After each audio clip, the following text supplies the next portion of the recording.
చెప్పండి చెప్పండి చెప్పండి. శ్రీనివాస్ ఈరోజు ముఖ్యమంత్రి గారు మాట్లాడుతూ కూడా చాలా క్లియర్ గా మీరు కూడా ప్రభుత్వంలో ఒక భాగము, మీరు వాస్తవ పరిస్థితుల్ని అర్థం చేసుకోవడానికి వారికి చెప్తూనే ఆ సమస్యల పరిష్కారానికి ఒక 3 మెంబర్స్ కమిటీని కూడా వేయడం జరిగింది. సీనియర్ ఐఏఎస్ ఆఫీసర్స్ తోటి వాళ్ళతో చర్చలు జరపండి, వారి సమస్యలు ఏందో తెలుసుకోండి అని చెప్పి వేయడం కూడా జరిగింది. కాకపోతే ఆ చెప్పిన దాన్ని ఒకటే ఎందుకనంటే వారొక ఆవేదనతోటి బాధతోటి రాష్ట్ర పరిస్థితి విషయము ఉన్న లాస్ట్ టైం పెండింగ్ లో ఉన్నవి కేవలం ఇవి కాక కూడా అనేక సమస్యలు ప్రభుత్వం ఏర్పడినప్పటికెళ్ళి ట్రాన్స్ఫర్స్ గానీ, ప్రమోషన్స్ గానీ, వేరే ఇతర ఇష్యూస్ గానీ, 1వ తారీఖు జీతాలు ఇవ్వడం గానీ వీలైనన్ని చేస్తున్నాము, తగిమవి కూడా ఒక్కొక్కటిగా చేస్తామని చెప్పి చెప్పడం జరిగింది. ఎక్కడ కూడా దీన్ని తప్పుపట్టడం గానీ దీన్ని రాజకీయం చేసే ప్రయత్నం చేస్తలేరు. వారు కూడా దీన్ని అర్థం చేసుకోవాలి, రాష్ట్ర పరిస్థితి కూడా విషయాన్ని అర్థం చేసుకోవాలి, ఉన్న పరిస్థితిని అర్థం చేసుకోవాలి. మీరు కాకపోతే ఇంకెవరు అర్థం చేసుకుంటారని చెప్పి ఒక బాధతోటి వారు మాట్లాడడం జరిగింది. ఓకే ఓకే యా మీకు కట్ అవుతుంది వెంకట్ గారు. ఎస్, బాధతో మాట్లాడడం జరిగింది. బట్ ఒకటన్నా, నన్ను కోసుకొని తిన్నా డబ్బులు రావు, ఇంకా వచ్చే పరిస్థితి లేదు అని చెప్పారు. సో ఇప్పుడు శ్రీనివాస్ గౌడ్ గారు అన్నట్టు నాన్ ఫైనాన్షియల్ డిమాండ్స్ చేయొచ్చు కదా.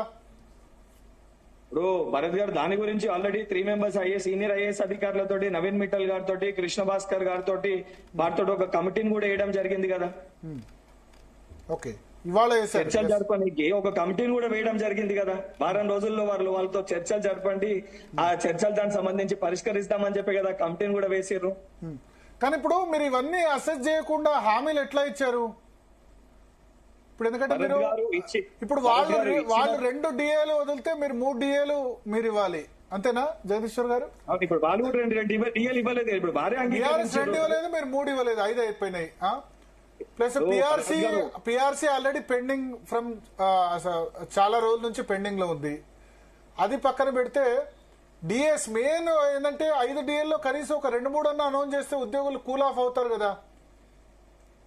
భరత్ గారు 100% ప్రతి ఒక్క దాన్ని ఏవైతే ఫైనాన్షియల్ సంబంధం లేని వాటిని ఆ కమిటీ తోటి చర్చించి దాన్ని తక్కిమవి కూడా చేస్తాము దాన్ని. కాబట్టి ఇప్పుడు ఉన్న పరిస్థితుల విషయంలో మీరు అర్థం చేసుకోండి అని చెప్పి మటుకే చెప్పాను తప్ప కంప్లీట్ గా చెయ్యను అని ఎక్కడ కూడా చెప్పలేదు దాంట్లో. అంటే కొద్దిమంది నేను అంటున్నారు ఏంటంటే ఉద్యోగుల్ని ప్రజల్ని ఉద్యోగుల మీదకి ఉసుగొల్పారు, 2% ఉన్నవాళ్ళు 98% డిక్టేట్ ఎట్లా చేస్తారు అని కామెంట్ చేశారు అని అంటున్నారు.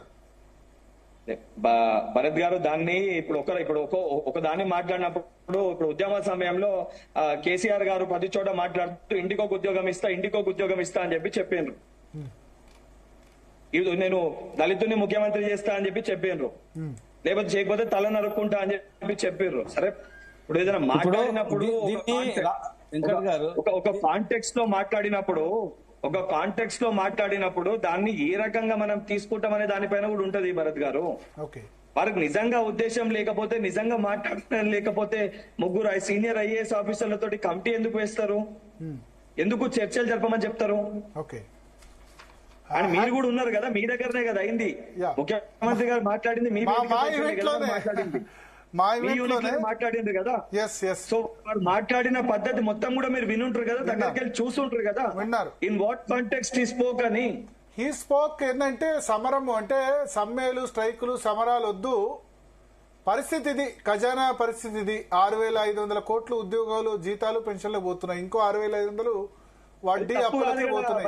వాస్తవ పరిస్థితులు చెప్పి మీరు ఇప్పుడు ఇంకా ఏదైనా సమ్మెలకు అటువంటి వాటికి వెళ్తే ఇంకా మన పరిస్థితి చాలా ఇబ్బందికరంగా మారుతుంది, దాని వలన మనకే ఇబ్బందులు అవుతాయి అని చెప్పడం తప్పు కాదు కదా భరత్ గారు. కానీ చెప్పిన విధానం కరెక్ట్ గా లేదు అని కేటీఆర్ ప్రెస్ మీట్ పెట్టారు.